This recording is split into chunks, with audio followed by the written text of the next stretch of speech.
ሲንክለር ፈርጉሰን የሚባሉ አንድ መጽሐፍ ቅዱስ አስተማሪ ምን ይላሉ? የሉተርን ይጠቅሱና ማለት ነው ይሄ አስተምሮ ቤተ ክርስቲያን የምትቆምበት ወይም የምትወድቅበት ብቻ ሳይሆን ክርስቲያኑ የሚቆምበት ወይም የሚወድቅበት ነው። ይህን አስተምሮ በተሳሳተ መልኩ ወይም በቂ ባልሆነ መልኩ የሚረዳ ክርስቲያን ምናልባትም ሕይወቱ በይበልጥ በሁከት የተሞላ ይሆናል።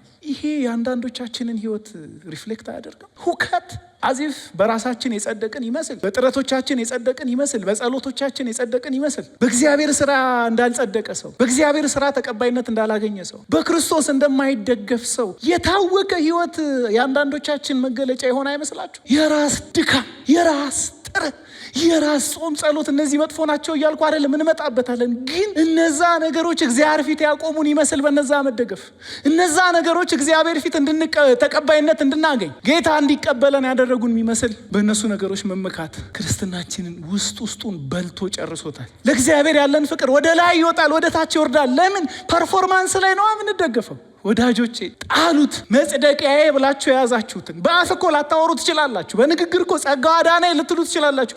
መጽደቂያዬ ብላችሁ የተንጠለጠላችሁበትን መንጠልጠያችሁን ጣሉትና መስቀሉ ላይ ተንጠልጠሉ። there is rest። እዛ ጋር እረፍት አለ። የጸደቅ ነው እግዚአብሔር የተቀበለን ትክክለኞች የተባል ነው። መዶሻ የተመታልን አሁን ኃጢአት የለባችሁም የተባል ነው። አሁን ሕጉን ሁሉ ጠብቃችኋል የተባል ነው። አሁን እግዚአብሔርን ወዳችኋል፣ ባልንጀራችሁን ወዳችኋል የተባል ነው። በምንም አይደለም። የናዝሬቱ ኢየሱስ በእኛ ምትክ ያንን ስለፈጸመልን ነው። ክብር ለእርሱ ይሁን።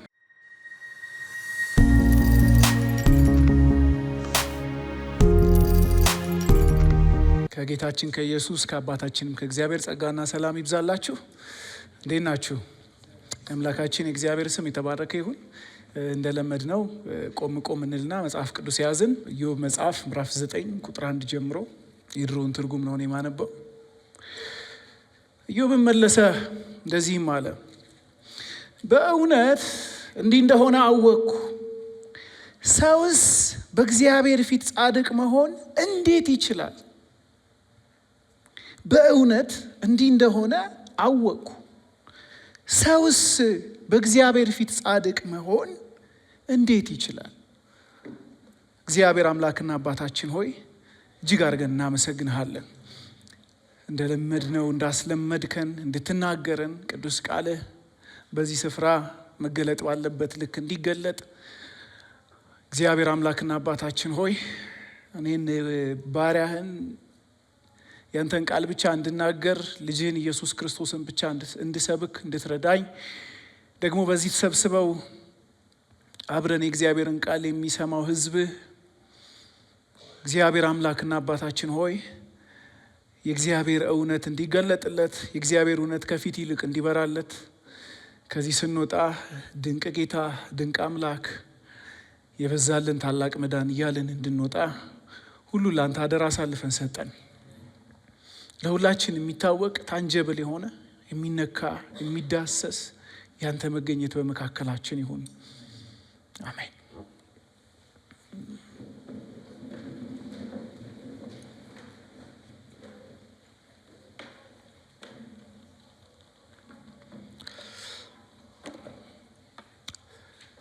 አሁን ታህሳስ ገብተናል። የጥቅምትና የህዳር ወር ግን የሪፎርሜሽን ወር ነው የሚባለው ወይም የተሃድሶ ወር። ቤተ ክርስቲያን ከዛ በፊት አልነበረችም ማለት አይደለም፣ ነበረች ቤተ ክርስቲያን። ግን እጅግ ብዙ ከእግዚአብሔር እና ከእግዚአብሔር ቃል እውነት ያፈነገጡ በጣም ብዙ ልምምዶች፣ በጣም ብዙ ሀሳቦች የበዙበት ሲዝን ነበር። የ16ኛው ክፍለ ዘመን እነ ማርቲን ሉተር የነበሩበት ሲዝን ማለት ነው። ሪፎርሜሽን የፈነዳበት ወይም ተሃድሶ ፕሮቴስታንታዊ ተሃድሶ የፈነዳበት ስፍራ ብዙዎቻችሁ ታውቁታላችሁ ብዬ አስባለሁ። የቤተ ክርስቲያን ካርዲናል ላንጉዌጅ የቤተ ክርስቲያን የንግግር ቋንቋ የነበረ የላቲን ቋንቋ ነው እና በላቲን ቋንቋ ፖስተነብራስ ላክስ ሚል ቲም ነበረው የተሃድሶ እንቅስቃሴ። ምን ማለት ነው? አፍተር ዘ ዳርክነስ ላይት፣ ከጨለማው በኋላ የመጣ ብርሃን። ከዚህ ለምንድነው ለመነሳት የፈለግኩት? ይሄንን የዛሬውን ትምህርት ወይም ጽድቅ የሚል ታይትል ነው ያለው። የዛሬውን መጽደቅ፣ ጽድቅ ደስ ባላችሁ ልትይዙ ትችላላችሁ። ግን የዛሬውን ይህንን ትምህርት ሳስብ ወደኋላ የሚወስደኝ በቤተ ክርስቲያን ታሪክ ውስጥ ይሄኛው ታሪክ ጋራ ነው።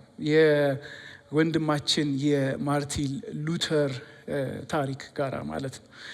ማርቲን ሉተር ቤተ ክርስቲያን የምትወድቅበትም የምትነሳበትም ዶክትሪን አስተምህሮ የጽድቅ አስተምህሮ ነው ይላል። በዚህ አስተምህሮ ቤተ ክርስቲያን ወይ ትወድቃለች ወይ ትቆማለች፣ ወይ ትነሳለች ወይ ትተኛለች። this was his conviction። ለምን ሲባል ዳይሬክትሊ ወደ እሱ ህይወትና እምነት ደግሞ ስንመጣ ሉተር እግዚአብሔርን የሚፈራና የሚጠላ አይነት ሰው ነበር። የሚፈራ በበጎ ሴንሱ ሳይሆን በጥሩ ባልሆነ ሴንሱ ማለት ነው። እና ደጋግሞ ሲናገር አይ ፊር ጋድ፣ እግዚአብሔርን እፈራዋለሁ ደግሞ እጠላዋለሁ ብሎ በድፍረት ይናገር ነበር። እጠላዋለሁ ብሎ ስለ እግዚአብሔር ያለው ፒክቸር፣ የእግዚአብሔር ጽድቅ በጣም ያስፈራው ነበር። የእግዚአብሔር ትክክለኛነት፣ የእግዚአብሔር ራይቸስነስ በጣም ያሸሸው ያስፈራው ነበረ።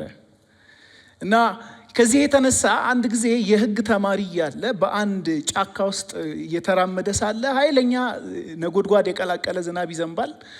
ከዛ ያ ዝናብ በጣም አስፈራውና አንድ ኮሚትመንት ገባ። እግዚአብሔር ሆይ ከዚህ ነጎድጓድ ካዳንከኝ ህይወቴን ልሰጥ፣ ራሴን ሰጥቼ መንፈሳዊ አገልግሎት ውስጥ ልገባ ቃል ገባለሁ አለ። ከዛ ነጎድጓድ በህይወት ተርፎ ወጣ። ከዛ በጀርመን ሀገር ይኖር የነበረ ሞንክ ነበር።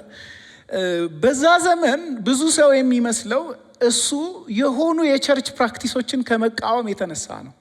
አይደለም እንደዛ። ግን ይሄ እንደዚህ እኮ ነው፣ ይሄ እንደዚህ እኮ ነው ብሎ ወደ ውጭ ከሆነ ለውጥ ሳይሆን ወደ ውስጥ ከሆነ ለውጥ የተነሳ ተሐድሶ መሆኑን ብዙ ጊዜ እንረሳዋል። ምን ሆነ? እግዚአብሔር ያስፈራዋል። በቃ ያስፈራኛል ሲል ያስፈራኛል ብቻ አይደለም፣ እጠላዋለሁ። ብችል ስለ እግዚአብሔር ባላስብ ደስ ይለኛል፣ ግን እጠላዋለሁ። በቃ ያንን ፒክቸር፣ ይሄ ጻድቅ አምላክ ፊት፣ ይሄ ጻድቅ እግዚአብሔር ፊት እንዴት ነው እኔ ራይቸስ የምሆነው? እንዴት ነው እኔ ተቀባይነት የማገኘው? እሱ ጻድቅ ነው የሚለው ለእሱ መልካም ዜና አልነበረም፣ ለእሱ መጥፎ ዜና ነበር። እግዚአብሔር ራይቸስ ነው፣ በቃ ጽድቅ የእግዚአብሔር ባህሪ ነው፣ መገለጫ ነው፣ መታወቂያ ነው የሚለው ሀሳብ ያሰጋዋል። እና እንደውም በራሱ አንደበት እንደተናገረው እንደምታውቁት ከካቶሊክ ቤተክርስቲያን ውስጥ ኮንፌሽናል የምትባል ጥግ ላይ አንድ ቤት ነገር አለች። በዛ ውስጥ ካህኑ ይቀመጣል። የሚገባው ሰው ይገባና ለካህኑ ኃጢአቱን ይናዘዛል። እና ሉተር አንዳንድ ጊዜ ምሳ ሰዓት ሳይደርስ 5-6 ጊዜ ወደዛች ኮንፌሽናል ሄዶ ኃጢአቱን ይናዘዝ ነበር። ይፈራዋል እግዚአብሔርን። ባይገርማችሁ በጣም ክፉ ሰው ሆኖ አይደለም። ህይወቱን እኮ ለጌታ የሰጠ መነኩሴ ነው። እግዚአብሔርን አገለግለዋለሁ ብሎ እግዚአብሔርን ለማወቅ ራሱን ለቤተ ክርስቲያን ትምህርት የሰጠ እኮ መነኩሴ ነው። ግን he hates God። ለምን? የእርሱ ጽድቅ የሚያሳስበኝ፣ የእሱ ጽድቅ የሚያስታውሰኝ እኔ መጽደቅ እንደማልችል ነው ይል ነበር በተደጋጋሚ። የኢዮብ ጥያቄ አሁን ያነበብነው እንደዛ አይመስላችሁ? በእግዚአብሔር ፊት ማን ጻድቅ ሊሆን ይችላል? አንተ ነህ? አንቺ ነሽ? እኛ ነን? ማን ነው በእግዚአብሔር ፊት ጻድቅ ሊሆን የሚችለው? ማን ነው በእግዚአብሔር ፊት ተቀባይነት ሊያገኝ የሚችለው? ለዛ ነው ይሄ ዶክትሪን፣ ይሄ አስተምህሮ ቤተ ክርስቲያን የምትወድቅበት ወይ ደግሞ የምትነሳበት አስተምህሮ ነው ተብሎ የሚነገረው። ሮሜ መጽሐፍ ምዕራፍ 1 ቁጥር 16 በወንጌል አላፍርም፣ ምክንያቱም ለሚያምን ሁሉ ለድህነት የሚሆን የእግዚአብሔር ኃይል ነው። ይህም በመጀመሪያ ለአይሁድ ቀጥሎም ለአሕዛብ ነው። በወንጌል የእግዚአብሔር ጽድቅ ተገልጧልና፣ ጽድቁም ከእምነት ወደ እምነት ወይም ደግሞ አንዳንድ ክፍሎች ከመጀመሪያ እስከ መጨረሻ በእምነት የሆነ ይሉታል ነው ይላል። ከዛም ዕንባቆም ምዕራፍ 2 ቁጥር 4 ላይ ያለውን ክፍል ይጠቅስና ጻድቅ በእምነት ይኖራል ተብሎ እንደተጻፈው ነው ይላል። ይሄ ክፍል በነገራችን ላይ የሉተርን ነፍስ ቀዝቀዝ ያደረገ ክፍል ነው። ለካ የሚያስፈራው የእግዚአብሔር ጽድቅ ስጦታ ሆኖ አገኘው ማለት ነው እዚህ ስፍራ ላይ። ቶማስ ዋትሰን የሚባል አንድ ፒውሪታን ምን ይላል? ይህ አስተምህሮ የክርስትና እምነት የተንጠለጠለበት ምሰሶ ነው ይላል። የክርስትና እምነት የተንጠለጠለበት ምሰሶ ነው። እንግዲህ ምሰሶ ብዙም ፎሬን ቃል ነው አይደል? እሺ ኮለን ነው እንበለው፣ መንጠልጠያ ነው። ምን ማለት ነው? እዚህ ጋር የምታያቸው ቋሚዎች ባይኖሩ ይሄ ቤት የለም። ክርስትና እምነት ይሄ አስተምህሮ ከሌለ፣ የጽድቅ አስተምህሮ ከሌለ፣ ጤናማ የሆነ ትክክለኛ የሆነ የጽድቅ አስተምህሮ ከሌለው ምሰሶ አልባ ቤት እንደማለት ነው። አይቆምም፣ አይጸናም። ይህ አስተምህሮ ልክ ትምህርታችንን ስንጀምር ያነሳ ነው ሮሜ ምዕራፍ 8 ቁጥር 29 ላይ ያለው ክፍል ሐዋርያው ጳውሎስ ከሚጠቅሳቸው ፒላር ከሆኑ የድነት አንኳሮች የድነት ገጽታዎች መካከል አንዱ ነው። ምን ብሏል ሐዋርያው ጳውሎስ?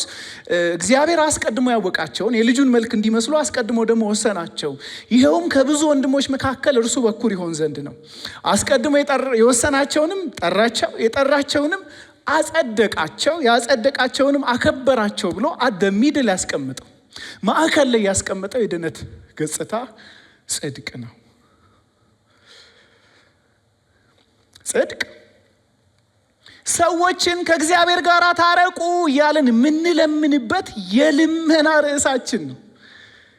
ሁለተኛ ቆሮንቶስ ምዕራፍ 5 ቁጥር 18 ይሄ ሁሉ ከእግዚአብሔር ነው፣ እርሱ በክርስቶስ አማካኝነት ከራሱ ጋር አስታረቀን፣ የማስታረቅንም አገልግሎት ሰጠን። እግዚአብሔር በክርስቶስ ዓለምን ከራሱ ጋር ሊያስታርቅ የሰዎችን በደል አይቆጥርባቸውም ነበር፣ ለእኛም የማስታረቅን ቃል ሰጠን ይልና ቁጥር 20 ላይ ስለዚህ እኛ የክርስቶስ እንደራሴዎች ነን፣ እግዚአብሔርን በእኛ አማካኝነት ጥሪውን ያቀርባል። ምን እያለ? እኛም ከእግዚአብሔር ጋር ታረቁ ብለን እንለምናቸዋለን። ለምን? ቁጥር 21 እኛ በእርሱ ሆነን የእግዚአብሔር ጽድቅ እንድንሆን ኃጢአት የሌለበትን እርሱን ስለ እኛ ኃጢአት አደረገው፣ ስለ እኛ የኃጢአት መስዋዕት አደረገው። ይሄ የልመናችን ማዕከላዊ ስቴትመንት ነው። ሰዎችን የምንለምንበት፣ ታረቁ ብለን የምንጠራበት መጣሪያችንም ጭምር ነው።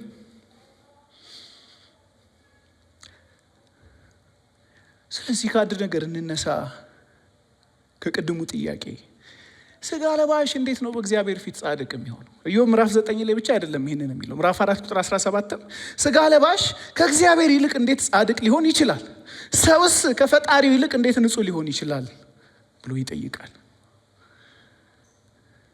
መጽሐፍ ቅዱስ ከቨር ቱ ከቨር የሚያወራው የሰው አቅመ ቢስነትን፣ ሰው መጽደቅ እንደማይችል ነው የሚናገረው ማለት ነው። ታዲያ ጽድቅ ምንድን ነው? ዛሬ የምነግራችሁ 4 አቅጣጫ ላይ ነው። አንደኛ ዲፋይን እናደርገዋለን። ጽድቅ ምንድን ነው፣ ኔቸሩ ምን ይመስላል የሚለውን ጽድቅን እንበይነዋለን፣ ዲፋይን እናደርገዋለን። ከዛ 3 መሰረታዊ የጽድቅ ይዘቶች አሉ፣ እነሱን እንናገራለን። ከዛ ጽድቅ እንዴት ነው የሚገኘው? የቅድሙ ጥያቄ እንመልሳለን። ስጋ ለባሽ እንዴት ነው እግዚአብሔር ፊት የሚጸድቀው? ከዛ የመጨረሻው ታዲያ መጽደቃችን እኛ ህይወት ላይ ያለው ፕራክቲካል ጥቅም ምንድን ነው? እሱን ነው የምንመለከተው። ምንድን ነው ጽድቅ? ምንድን ነው ጽድቅ? የቃሉን መጀመሪያ ሩት ወርዱን ሄደን ለማጥናት ከሞከርን በብዛት በሂብሩም በነገራችን ላይ ከአማርኛ ጋር ብዙ ተቀራራቢ ነው። ጽድቅ የሚለውን ጸደቂን ይለዋል፣ የሂብሩ ተርም ማለት ነው። በቀጥታ ያ ቃል የሚያያዘው ከአትክልት ጋር። ስለዚህ ተጣሞ ያደገ አትክልት አልጸደቀም እንደምንለው፣ ወይም ተክሎች ተጣመው ሲያድጉ አልጸደቁም እንደምንለው፣ ተስተካክለው ደግሞ ቀጥ ብለው አት ራይት ሪሌሽንሺፕ ካደጉ ጸደቁ እንደምንለው ሩት ወርዱ በብዛት ከሱ ጋር የተያያዘ ነው ይባላል። ወደ አዲስ ኪዳን ደግሞ ስንመጣ ሐዋርያው ጳውሎስ እንዲሁም ሌሎች ሐዋርያት ዲካዮሱኔ የሚል ተርም ይጠቀማሉ። ዲካዮሱኔ ብዙ ሌሎች አፕሊኬሽኖች ቢኖሩትም በዋናነት ሌጋል ተርም ነው፣ የህግ ቃል፣ የህግ ቋንቋ ነው። ስለዚህ ጽድቅ ወይም መጽደቅ ማለት ትክክል ነህ የሚል ህጋዊ ፍርድ ማለት ነው። ሌጋል ዲክለሬሽን፣ ትክክል ነህ የሚል ህጋዊ ፍርድ ነው። አንድ መቼም እኛ ሀገር አንዳንዴ ባይሰራም አንድ ኮመን የህግ ተርም አለ አይደለ? ኢኖሰንት አንቲል ፕሩቭን ጊልቲ የሚባል አንድ ሰው ጥፋተኛ ነህ እስካልተባለ ድረስ ንጹህ ነህ የመባል መብቱ የተጠበቀ ነው። ግን መዶሻው ተመቶ ጥፋተኛ ነህ የተባለ ለታ ጥፋተኛ ነው ማለት ነው። ስለዚህ መጽደቅ ማለት ጻድቅ ማድረግ ሳይሆን ጻድቅ ነህ ብሎ መበየን ማለት ነው። አሁን ብዙ ሰው እዚህ ጋር ይሳሳታል። ጽድቅ እኛ ውስጥ ሀፕን የሚያደርግ ይመስለዋል። አይደለም።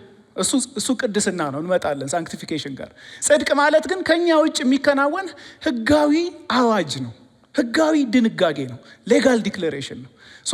ምንድነው ጻድቅ ስንል ወይም ጸደቀ ስንል አንድ ሰው ወይም መጽደቅ ስንል የሰማይ መዶሻ ኳ ብሎ ተመታ ማለት ነው። ያ የሰማይ መዶሻ ሲመታ ነው ዲክሌር ተደረገ አንድ ሰው ጻድቅ ነህ ተባለ ብለን የምንጠራው። አንድ ሾርት ቪዲዮ አንድ ጓደኛዬ ልኮልኝ እያየሁ ነበርና አይ ቲንክ ልጁ እኔ አላውቀውም ብቻ በአፖሎጄቲክስ ላይ የሚሰራ መጀመሪያ ወንጌላዊ ነበርኩ አሁን ግን እንትን ሆኛለሁ ምናምን ብሎ ብቻ የሚናገር አይነት ነው። ከኢንተርቪው እንግዲህ ካየሁት ቅንጫቢ ነገር መጀመሪያውንም ወንጌላዊ አይመስለኝም ይሄ ሰውዬ። ኤኒዌይስ ጠያቂው እኔ ብዙ ባይመቸኝም ምን አለ? ጸድቀሃል ወይ አለው። ይሄ ወንድም ድኛለሁ እየዳንኩ ነው ደግሞ ድናለሁ አለ። አይ እኔ ጥያቄ ድነሃል ወይ አይደለም፣ ጥያቄ ጸድቀሃል ወይ ነው። ተናነቀው ማለት አዎ ማለት አልቻለም፣ እንዲህ ነው ማለት አልቻለም። ተናነቀው። በቃ ጸድቀሃል ወይ? እኔ ድኛለሁ ይላል። አሁንም ይመጣል ነው እየዳንኩ ነው እድናለሁ።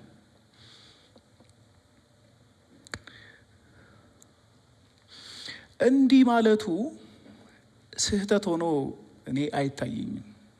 ለምን? እውነተኛውን ጽድቅ እስኪያውቀው ድረስ ይሄ ሰው በዚህ ስቴት ስር ነው መቆየት ያለበት። ጸድቀሃል ወይ ሲባል እየተጠራጠረ ነው መቆየት ያለበት። ሮሜ ምዕራፍ 1 ቁጥር 18 በበደላቸውና በኃጢአታቸው እውነትን በአመፃቸው አፍነው በሚይዙ ሰዎች ዘንድ የእግዚአብሔር ቁጣ ከሰማይ ተገልጧል። ስለ እግዚአብሔር ሊታወቅ የሚችለው ነገር ስለ እርሱ ግልጽ ነውና። ለምን? የሚታየው ፍጥረት ዘላለማዊ ኃይሉ የእግዚአብሔርን ብቃት፣ የእግዚአብሔርን ማንነት፣ የእግዚአብሔርን አቢሊቲ፣ እግዚአብሔርን ራሱን በተወሰነ መልኩ ገልጦልን ስላለን አሕዛብ ናቸው የሚባሉ ሕግን አልተቀበሉም የሚባሉ ሰዎች ራሳቸው ማመካኛ ሰበብ የላቸውም። ስለ እግዚአብሔር ሊታወቅ የሚችለው ነገር ግልጽ ነው። ስለ እግዚአብሔር ሊታወቅ የሚችለው ነገር በጣም ግልጽ ነው። ስለ እግዚአብሔር የሆነ ነገር ግራስፕ ለማድረግ ብዙ ሳይሆን ናሽናል ጂኦግራፊ ማየት ይበቃል። አሁን ባለፈው ኢንጆይ ያደርጋለሁ አንዳንድ ይሄ ኔቸር ዶኪመንተሪስ ማየትና የአፍሪካ ዝሆን እንትን የእግሩ ማለት ዘ ላርጀስት ላንድ አኒማል ተብሎ ነው እና እግሩ 6.2 ፊት ነው ተባለ። ማለትም በእኛ ሜትር ከ90 ማለት ነው። ወይም አዲሱ መደበኛ ትርጉም እኔ ትሁት ሆንኩኝ የአፍሪካ ዝሆን እግር ታክላለህ ስትባል እሺ ቆይ መቼም እንግዲህ ኮዝ የሌለው ነገር የለም እዚህ ምድር ላይ የትኛውም ነገር አስገኛለሁ። ይህንን የአፍሪካ ዝሆን ያስገኘው አካል ምን ያህል ትልቅ ነው ብለህ አምብል ትሆናለህ። ስለ እግዚአብሔር ሊታወቅ የሚችለው ነገር ግልጽ ነው። ግን እግዚአብሔርን እንደ እግዚአብሔርነቱ መጠን ስላላከበሩት፣ ስላላመሰገኑት፣ ደግሞም እርሱን በሌላ መልክ ስለለወጡ፣ ለእርሱ የሚገባውን ክብር ለሌላ ስለሰጡ፣ ለእርሱ የሚገባውን መፈራት፣ መፈቀር፣ አክብሮት፣ ውዳሴ፣ ኮሚትመንት አዙረው ወይ ለተፈጠረ ወይ ራሳቸው ለፈጠሩት ወይ ለራሳቸው ስለሰጡ እግዚአብሔር የማይገባውን ያደርጉ ዘንድ ለማይረባ አእምሮ አሳልፎ ሰጣቸው ይላል። ከዛ ይዘረዝረዋል። የኃጢአት አይነት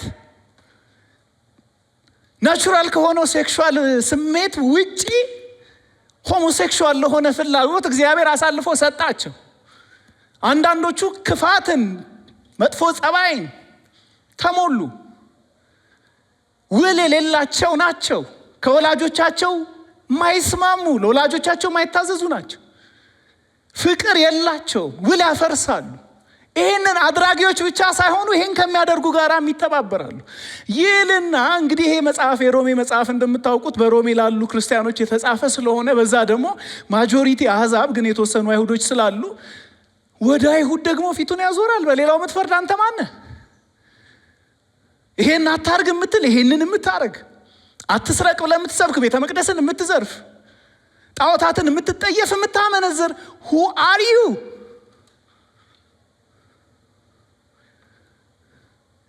ስለዚህ ምዕራፍ 3 ቁጥር 9 ላይ ኮንክሉድ ሲያደርገው እና ምን እንላለን? ምን ይጠበስ እንደማለት ነው።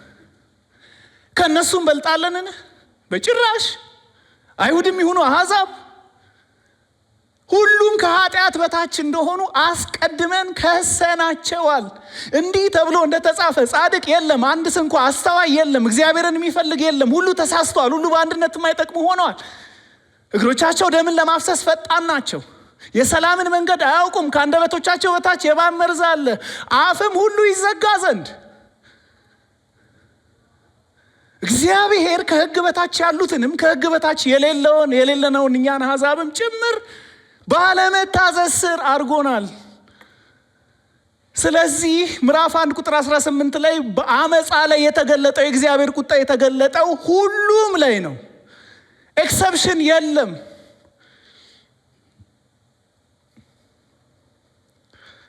ለዛ ምዕራፍ 3 ቁጥር 20 ላይ ጠቅለል ሲያደርገው ከ19 ጀምሮ ላንብበው። አፍም ሁሉ ይዘጋ ዘንድ ዓለምም ሁሉ ከእግዚአብሔር ፍርድ በታች ይሆን ዘንድ ሕግ የሚናገረው ሁሉ ከሕግ በታች ላሉት እንዲናገር እናውቃለን። ይህም የሕግን ስራ በመስራት ስጋን የለበሰ ሁሉ በእርሱ ፊት ስለማይጸድቅ ነው። ኃጢአት በሕግ ይታወቃልና። እቺን ትንሽ ልናገርና ፕሮሲድ ላርግ። ከእናንተ መካከል በስህተት ብረት የለበሰ አለ? የሆነ ሙቪ ነበር ልጅ እያለን የምናየው ሮቦኮፕ ነው ምናምን የሚል ወንድም ሮቦኮፖች ካላችሁ እዚህ ራሳችሁን ግለጡ። ግን አይ ቲንክ ሁላችንም ስጋን የለበስ ነው እያስባለሁ። እዚህ ጋር የተቀመጠ ኤክሴፕሽን የለም።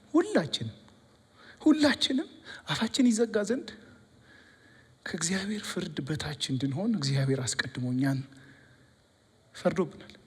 አሁን መዶሻው ተመቷል። ሁሉ ሰው ከኃጢአት በታች። ስለዚህ ጽድቅ ሌጋል ዲክሌሬሽን ነው። ሌጋል ዲክሌሬሽን ብቻ ግን አይደለም። አንድ ክፍል ላንብብላችሁ፣ ሌላ በጣም ትሁት የሚያደርግ ክፍል ማለት ነው። እግዚአብሔር ኃጢአተኛውን ጻድቅ ሊል አይችልም። እሱ የእግዚአብሔር ኔቸር አይደለም። ምሳሌ ምዕራፍ 17 ቁጥር 15 በደለኛውን ማጽደቅ ሆነ ጻድቁን በደለኛ ማድረግ ሁለቱም በእግዚአብሔር ዘንድ አጸያፊ ናቸው። ስለዚህ እግዚአብሔር በቅዱስ ማንነቱ በመልካም ማንነቱ በደለኛውን ጻድቅ ሊለው አይችልም።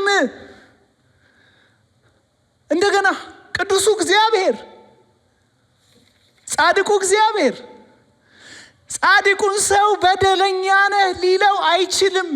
ይሄ በእግዚአብሔር ዘንድ አጠያፊ ነው፣ የተጠላ ነው።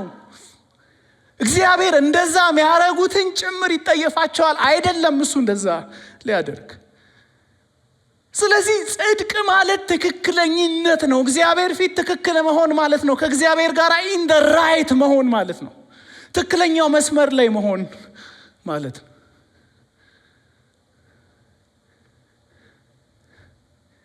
ስለዚህ የኢዮብን ጥያቄ እንመልስለታ።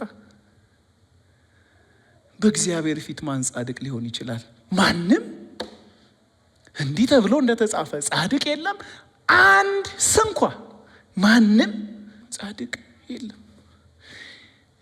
ቸርች ውስጥ ያደጋችሁ ልጆች ስሙኝ። እኔም እንደናንተው ነኝ። ጫት እየቀሰርኩ አይደለም። ይኸውልህ አፍህን የጌታ ፍቅሩ አስደናቂ ነው በሚለው መዝሙር ስለፈታ ጻድቅ የምትሆን እንዳይመስል። ማለት መዘመራችን ጥሩ ነው። እሱ ያኔ የተዘራው ዘር ነው አሁን ላይ በቅሎ ወንጌልን ሪያላይዝ አድርገን ህይወታችንን ለጌታ የሰጠ ነው። ግን የኛ አክቲቪቲስ ከተላለፈብን ከዚህ ፍርድ ነፃ የሚያደርጉን አይደለም።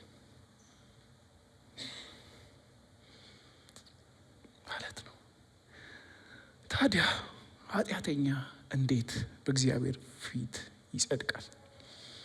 3 የጽድቅ ይዘቶች ወይም የመጽሐፍ ቅዱሳዊ ጽድቅ ይዘቶች ላሳያችሁ። አንደኛው የኃጢአት መቆጠር ነው። አብራራዋለሁ ምን ማለት እንደሆነ። የኃጢአት መቆጠር ነው።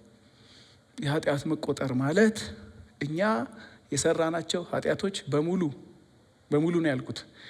yesterday, today, tomorrow፣ ትላንትና፣ ዛሬ፣ ነገ፣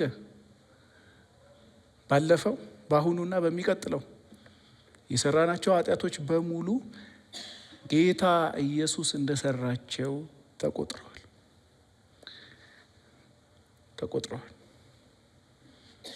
ቅድም ያነበብነው ክፍል 2 ቆሮንቶስ ምዕራፍ 5 ቁጥር 21 እኛ በእርሱ ሆነን እግዚአብሔር ጽድቅ እንድንሆን ኃጢአት የሌለበትን እርሱን እግዚአብሔር ስለኛ ኃጢአት አደረገው።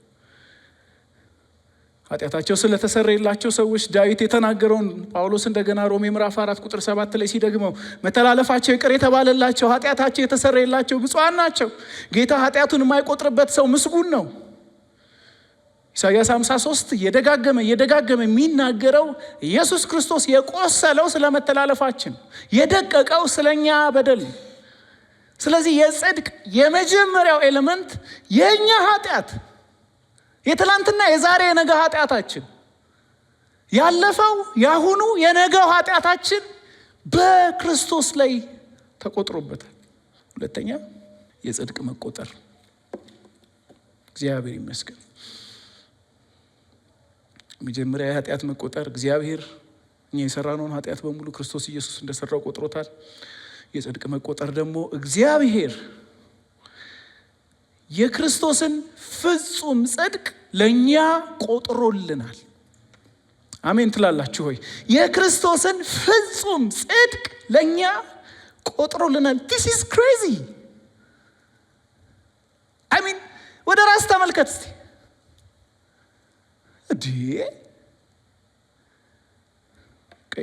እንመጣለን።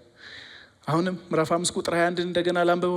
እኛ በእርሱ ሆነን የእግዚአብሔር ጽድቅ እንሆን ዘንድ ኃጢአት ያላወቀውን ልጁን ስለኛ ኃጢአት አደረገው። እኛ በእርሱ ሆነን ምን እንሆን ዘንድ? የእግዚአብሔር ጽድቅ እንሆን ዘንድ።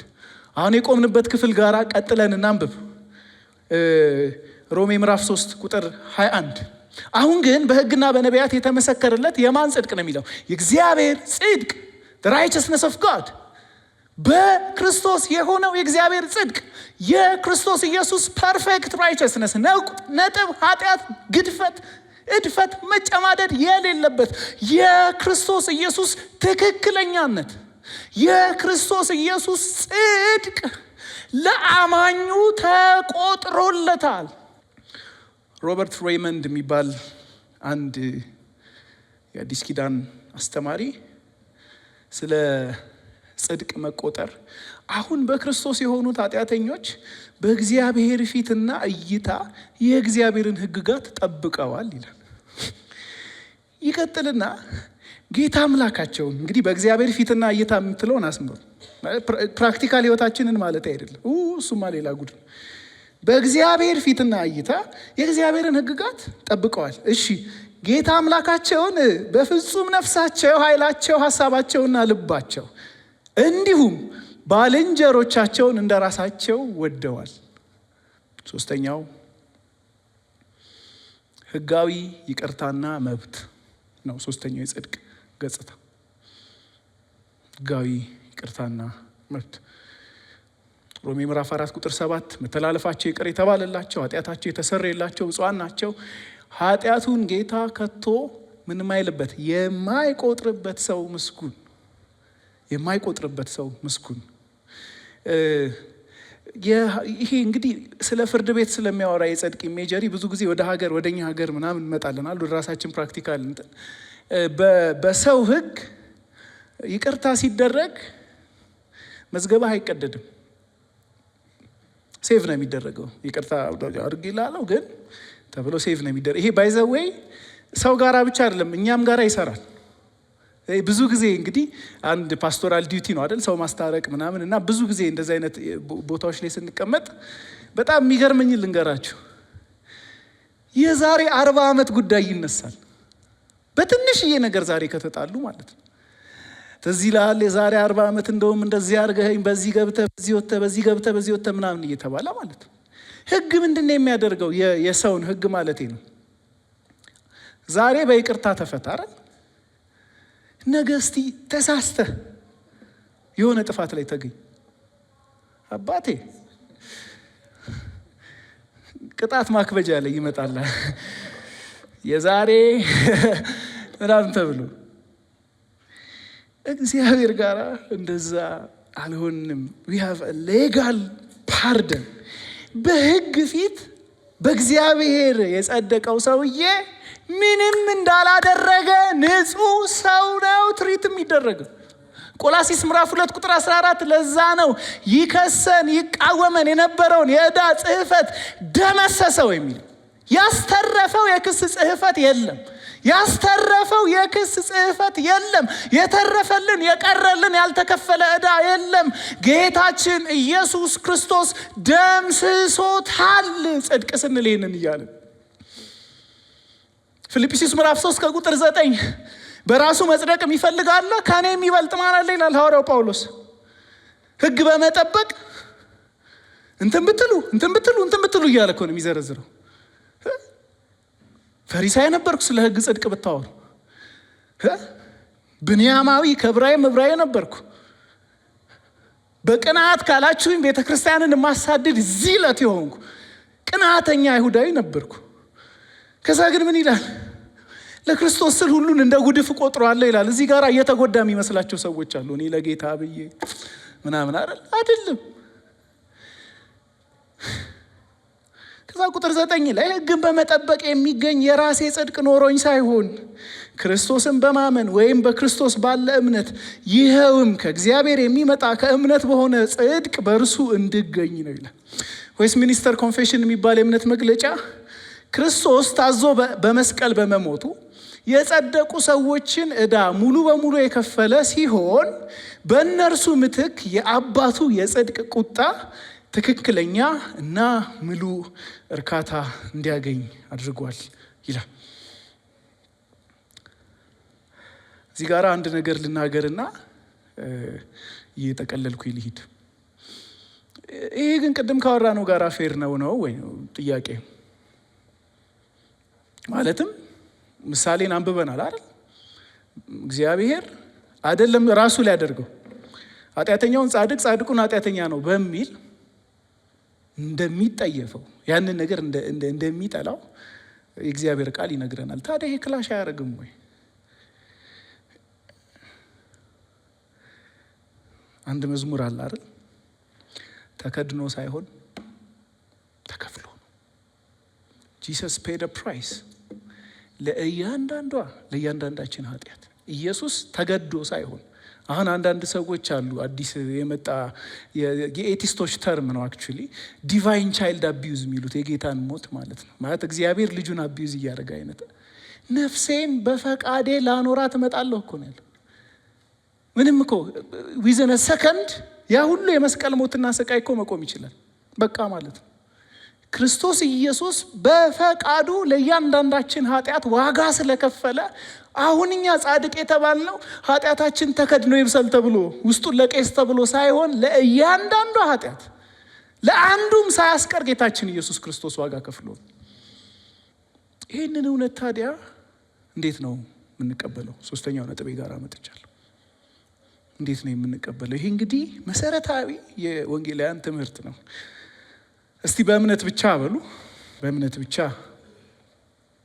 ጽድቅ በእምነት ብቻ ነው ሰዎች ሊቀበሉት የሚችሉት። ጽድቅም በእምነት ብቻ ነው። ቁጥር 22 ሮሜ ምዕራፍ 3 አሁን ግን ሕግና ነቢያት የመሰከሩለት ከሕግ ውጭ የሆነ የእግዚአብሔር ጽድቅ ተገልጧል። ኦኬ ሕግና ነቢያት መስክረውለታል፣ ግን ከሕግ ውጭ ነው። እሺ ቁጥር 22 ላይ ይህ የእግዚአብሔር ጽድቅ እንዴት ነው የሚገኘው? ኢየሱስ ክርስቶስን በማመን የሚገኝ ጽድቅ። እዚህ ጋር አንድ ኮንፊውዥን ላጥራና ልለፍ። አንዳንድ ሰዎች እምነት ያዳነን ይመስላቸዋል። እምነት አላዳነንም፣ በእምነት እንሄዳን ነው። በጣም ሁለቱ ይለያያል። እምነት አላዳነንም። የምንደገፈው በእምነታችን አይደለም። የምንደገፈው በምናምነው አካል ነው እንጂ በእምነታችን አይደለም የምንደገፈው። ተስፋ የምናደርገው እምነታችንን አይደለም። የሚመሰረተው በእምነታችን ኳሊቲ ላይ አይደለም። ጄሲ ራይል የሚባሉ አንድ ጸሐፊ የተናገሩት በደንብ ያብራራልናል ብዬ አስባለሁ። ምን አሉ መሰላችሁ?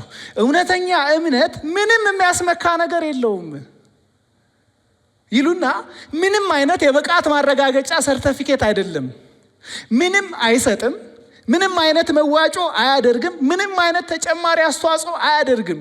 እውነተኛ እምነት የሚያደርገው አስደናቂ የሆነውን የጽድቅ ስጦታ መውሰድ፣ መቀበል፣ በደስታ ማቀፍ ብቻ።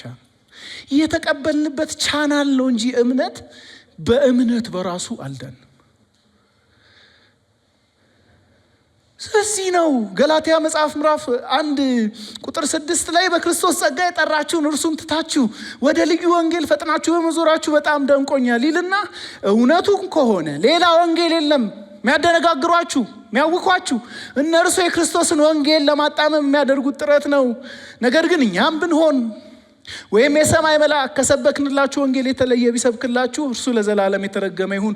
ቀደም ብለን እንዳልነው አሁንም ደግሜ ላለው ማንም ከተቀበላችሁት ሌላ የተለየ ወንጌል ቢሰብክላችሁ የተረገመ ይሁን ያለው ወንጌል ብሎ ቃል በቃል የጠራው የገላትያ መጽሐፍቲም ጽድቅ በእምነት ብቻ የሚለውን መንገድ ነው። ሌላ መንገድ የሚነግራችሁ እየዋሻችሁ ነው፣ እያታለላችሁ ነው። እውነተኛ ወንጌል ጽድቅ በእምነት ብቻ ነው የሚል ነው። ማዕከሉ እዛ ጋራ ነው፣ ቅድም እንደተነጋገር ነው ማለት ነው። ወደ መጨረሻው መጥቻለሁ። ታዲያ የዚህ ጽድቅ ተግባራዊ ጥቅሞች ምንድን ናቸው? ፕራክቲካል ቤኔፊትስ በጽድቅ የተነሳ ያገኘ ናቸው። አንድ ክፍል በደንብ አርቲኩሌት አድርጎ ኦልሞስት ሁሉንም በማለት ደረጃ የጽድቅን ጥቅሞች ስለሚናገር እሱ ላይ ቤዝ ለማድረግ ፈልጋለሁ። ሮሜ ምዕራፍ 5:1 ላይ እናወጣለን። ሮሜ ምዕራፍ 5:1 ይህን እንግዲህ እንደ ተዛምዶ ውሰዱት። ምክንያቱም ቅድም እንዳልኳችሁ ነው፣ ቅድስና ጋር እስክንደርስ ብዙ ተዛምዶ አልሰራም። ምክንያቱም እውነትን ዲክሌር ማድረግ ነው። ስለዚህ ይሄንን እንደ ተዛምዶ መውሰድ ግን እንችላለን። ከእግዚአብሔር ጋር ሰላም አለን። ቁጥር 1 እንግዲህ በእምነት ስለጸደቅን because we are justified by faith በእምነት ስለጸደቅን በጌታችን በኢየሱስ ክርስቶስ በኩል ከእግዚአብሔር ጋር ሰላም አለን። አሁን ከጌታ ጋር ሰላም ነን። አሜን። በጣም የከፋ እኮ ነው። ኤፌሶን መጽሐፍ ምዕራፍ 2:1-3 የሚነግረን ከፍጥረታችሁ የቁጣ ልጆች ናችሁ ሲላል እግዚአብሔር እኔን ሲያየኝ ድሮ ቁጣ ነበር የሚታየው ማለት እኮ ልክ ነው ማለት እኮ ነው። ማርቲን ሉተር እንደዛ ማሰብ። ግን በእምነት ብቻ የጸደቅን ሰዎች ከእግዚአብሔር ጋር ሰላም አለን። ዊር ፒስ ዊዝ ጋድ። ሲያጠገባቸው ያለን ሰው ፒስ ነው በሉት። ፒስ፣ ሰላም አለ። ሁለተኛ ወደ ጸጋው ዙፋን የምንገባበት ችሎታ አለን። ወደ ጸጋው ዙፋን የምንገባበት ችሎታ አለን። ግቢ እያለን ትልቁ ኢሹአችን ምንድን ነው መሰላችሁ? ብዙ ሰዎች እንዲህ በቃ ከፌሎሺፕ ምናምን ርቀው አንዳንዴ ድክም ያለ ህይወት ውስጥ ሲገቡ ምናምን ስናወራቸው እንዴት ነው መች አሰብክ ቸርች እንሂድ ምናምን ስንላቸው ቆይ እኔ አሁን ቸርች መሄድበት ጊዜ አይደለም ይላሉ። ከዛ መቼ ነው ቸርች የምትመጣው? አይ 4 ቀን ጾም ጸሎት ገባለሁ፣ ጸዳ ብዬ እመጣለሁ። እስቲ ጎናችሁ ያለውን ሰው አሁንም ከትልቅ አክብሮት ጋር ከነ ቆሻሻህ ና በሉት። ያ that's what the Bible says። ቁጥር 2 በእርሱም በኩል አሁን ወደ ቆምንበት ጸጋ በእምነት መግባት ችለናል። ለዛ ነው እንዴ የብሉይ ኪዳን የለምጽ አሰራር በዚህ ዘመን ቢኖር ጤነኛ ቆዳ ያለው አለ እናንተ መካከል? ሁልሽም እኮ ተራራ ነበር የምትኖሪው። ለምን? እርኩስ ነኝ እያለ ወደ ተራራ ይወጣ ነው የሚለው። ሁላችንም ተሰብስበን እንጦጦ።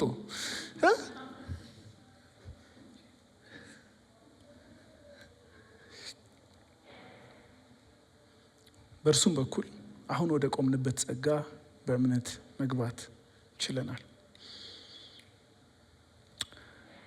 ሌላው የምንደሰትበት ደግሞ ተስፋ አለን።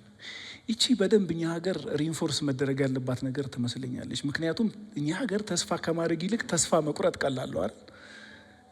እኔ ድሮ ወደ ሚኒስትሪ ሳልመጣ አንድ ኢንተርንሺፕ ስሰራ አንድ አለቃ ነበረኝና ሁሌ ሰላም ብላችሁት እንዴት ነህ ምናምን ካላችሁት የመጀመሪያ ቃሉ ምን እንደሆነ ታውቃላችሁ? ምን እባክህ ብሎ ነው የሚጀምረው። ሌላ አይ ወይ ምን እባክህ ምናምን የሚባሉ ነገሮች የብዙዎቻችን ኮንቨርሴሽን ስታርተርስ ናቸው። ቀላል ነው ተስፋ ለመቁረጥ። ግን ምን ይለናል ሐዋርያው ጳውሎስ እዛው ምዕራፍ 5 ቁጥር 2 ላይ የክብር ተስፋ የእግዚአብሔርን ክብር ተስፋ በማድረግ ሐሴት እናደርጋለን። our joy is based on the hope of glory ምዕራፍ 8 ቁጥር 17 ላይ ሁሉ በናፍቆት የሚጠብቀውን የእግዚአብሔርን ክብር ተስፋ በማድረግ ሐሴት እናደርጋለን። በተስፋ ብቻ አይደለም ደስ የሚለን ስለጸደቅን ማለት ነው። በምንድን ነው? በመከራም ደስ ይለናል። ቁጥር 3 በዚህ ብቻ ሳይሆን በመከራችንም ሐሴት እናደርጋለን። ምክንያቱም መከራ ትዕግስትን እንደሚያስገኝ እናውቃለን። ትዕግስት ጽናትን፣ ጽናት የተፈተነ ባህሪን፣ የተፈተነ ባህሪ ተስፋን። ክርስቲያን በተስፋ ብቻ ሳይሆን በዚህ መከራውም ሳይቀር ደስ ይለዋል፣ ይደሰታል። ሌላው እምነት ለፍረት አይዳርገንም። ተስፋ ለፍረት አይዳርገንም። ለምን? ያንን ተስፋ ያወቅንበትን የእግዚአብሔርን ፍቅር መንፈስ ቅዱስ በልባችን አፍስሷል።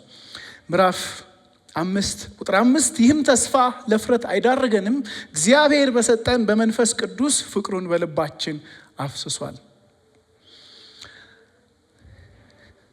ሌላው ከእግዚአብሔር ቁጣ ድነናል። ከእግዚአብሔር ቁጣ ድነናል። ምዕራፍ 5 ቁጥር 9 አሁን በደሙ ከጸደቅን ይልቁንማ በማን በኩል? በእርሱ በኩል ከእግዚአብሔር ቁጣ እንዴት አንድንም? ይሄ ሪቶሪካል ኩዌስችን ይባላል። መልሱ ይታወቃል። በደንብ ነው የምንድነው የሚል የዘመን መጨረሻ ላይ የኛ ራይቸስነስ ይመስላችኋል እንዴ? በነገራችን ላይ ይሄ እኮ ካልገባን ማራናታ ማለት እንደማንችል ታውቃላችሁ። ቶሎና ምናምን ጌታዊ ሳልዘጋጅ ምናምን ነው የምንለው። ኦፍኮርስ መዘጋጀት አለብን። ክርስቲያን ሁሉ ጊዜ ሬዲ ሆኖ ነው መጠበቅ ያለበት። ግን ሳልዘጋጅ የምንለው እግዚአብሔር የሰጠኝን ስራ ሳልሰራ ለማለት ያህል ነው እንጂ የእግዚአብሔርን ቁጣ ፈርተን ግን አይደለም። አሁን በደሙ ከጸደቅን ይልቁንማ በእርሱ በኩል ከእግዚአብሔር ቁጣ እንዴት አንድንም? በደንብ ነው የምንድነው። የመጨረሻው ስለ ጸደቅን በእግዚአብሔር ሐሴት እናደርጋለን። ቁጥር 11 ይህ ብቻ አይደለም፣ ነገር ግን አሁን እርቅን ባገኘንበት በጌታችን በኢየሱስ ክርስቶስ በኩል በእግዚአብሔር ደግሞ ሐሴት እናደርጋለን። ሲንክለር ፈርጉሰን የሚባሉ አንድ መጽሐፍ ቅዱስ አስተማሪ ባደረጉት ኮት ማጠናቀቅ ወዳለሁ። ምን ይላሉ? የሉተርን ይጠቅሱና ማለት ነው ይሄ አስተምሮ ቤተ ክርስቲያን የምትቆምበት ወይም የምትወድቅበት ብቻ ሳይሆን ክርስቲያኑ የሚቆምበት ወይም የሚወድቅበት ነው። ይህን አስተምህሮ በተሳሳተ መልኩ ወይም በቂ ባልሆነ መልኩ የሚረዳ ክርስቲያን ምናልባትም ሕይወቱ በይበልጥ በሁከት የተሞላ ይሆናል። ይሄ የአንዳንዶቻችንን ሕይወት ሪፍሌክት አያደርግም? ሁከት አዚፍ በራሳችን የጸደቅን ይመስል፣ በጥረቶቻችን የጸደቅን ይመስል፣ በጸሎቶቻችን የጸደቅን ይመስል፣ በእግዚአብሔር ስራ እንዳልጸደቀ ሰው፣ በእግዚአብሔር ስራ ተቀባይነት እንዳላገኘ ሰው፣ በክርስቶስ እንደማይደገፍ ሰው የታወቀ ህይወት የአንዳንዶቻችን መገለጫ የሆነ አይመስላችሁ? አይቤት እኔ እርግጠኛ ነኝ የብዙዎቻችን ላይፍ እንደዛ ይመስለኛል። አንዳንዶቻችን እግዚአብሔር ፊት የምንቀርበው ባለን የህይወት ንጽህና ልክ ይመስለናል። አንዳንዶቻችን እግዚአብሔር የተቀበለን በእኛ ፐርፎርማንስ ልክ ይመስለናል።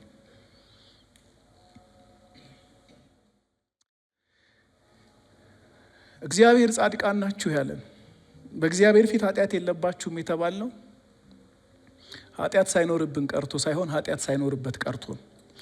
የናዝሬቱ ኢየሱስ በቀራንዮ ስፍራ በቀራንዮ መስቀል ያንን የጎልጎታ ተራራ ወጥቶ እዛ ጋራ ተጠማው ብሎ በአባቱ ተከድቶ አባቱ ፊቱን አዙሮበት አባቶ ለምን ተውከኝ ብሎ ወደ ላይ ቀና ብሎ የተናገረው በእርሱ ላይ አንዳች ኃጢአት ስላለ ሳይሆን እኛ ላይ የተዘፈዘፈው የኃጢአት ውዝፍ ነው ጌታችንን እንደዛ ያስጮኸው፣ ጌታችንን እንደዛ ያስቃተተው። ስለዚህ ዛሬ ያ ኢንተርቪው የተደረገ ወጣት ከዛ ስፍራ ዞር ብሎ ከእናንተ መካከል አንድ ሰው ደግሞ ቢቀመጥና ጸድቀሃል ወይ ተብሎ ያ ሰው ቢጠየቅ በአጉል ትህትና አንገቱን አይሰብርም። ትዕቢት ነው ባይዘው፣ እሱ ትህትና አይደለም። የክርስቶስ ፍቅር፣ የክርስቶስ ዋጋ፣ እሱ የከፈለልን ዋጋ፣ እሱ ያፈሰሰልን ደም አይበቃም ለጽድቅ እኔ ላዋጣ ማለት ትዕቢት እንጂ ትህትና አይደለም። let me tell you the true humbleness። ትክክለኛው ትህትና ይሄ ነው። የናዝሬቱ ኢየሱስ ዕዳዬን ከፍሎታል ማለት ነው። የናዝሬቱ ኢየሱስ ስላለ because he lives፣ እሱ በአብ ቀኝ ስላለ የኔ ቅድስና ያለው እዛ ነው፣ የኔ ጽድቅ ያለው እዛ ነው። እሱ ሆኖልኝ ነው ጻድቅ የተባልኩት፣ እሱ ሆኖልኝ ነው በእግዚአብሔር ቤት ደጃፍ መጣል የማይገባኝ ሰው በእግዚአብሔር ሕዝብ ፊት የቆምኩት። የሥራ ዝርዝራችሁን ታወጣላችሁ ስለ ጽድቅ ስታስቡ። ጌታ ሆይ አታስታውሰኝ? ልክ ያ ፈሪሳይ እንዳደረገው ይሄን አርጌ ከልጅነቴ አገልግዬ ይሄን አካባቢ ዞሬ እዚህ ውስጥ ገብቼ ማንም የማይገባበት ገደል ገብቼ እሱን ሲቪ ነው ለጽድቅ የምናወጣው። ቅደደው። መደገፊያችን የክርስቶስ ጽድቅ ነው። ለብሰን የቆምነው የክርስቶስን ጽድቅ ነው። ይሄንን የክርስቶስን ጽድቅ እንደ ቁርበት ደረብንና ቆሻሻ ምንባልኛ፣ ኃጢአተኞች ምንባልኛ እግዚአብሔር ፊት የሰማይ መዶሻ ተመታልን። ካሁን በኋላ ጻድቅ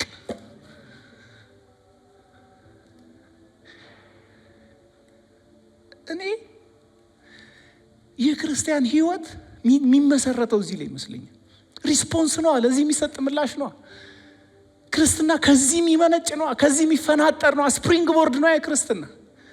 የራስ ድካም፣ የራስ ጥረት፣ የራስ ጾም፣ ጸሎት እነዚህ መጥፎ ናቸው እያልኩ አይደለም፣ እንመጣበታለን። ግን እነዛ ነገሮች እግዚአብሔር ፊት ያቆሙን ይመስል በነዛ መደገፍ፣ እነዛ ነገሮች እግዚአብሔር ፊት ተቀባይነት እንድናገኝ ጌታ እንዲቀበለን ያደረጉን የሚመስል በእነሱ ነገሮች መመካት ክርስትናችንን ውስጡን በልቶ ጨርሶታል።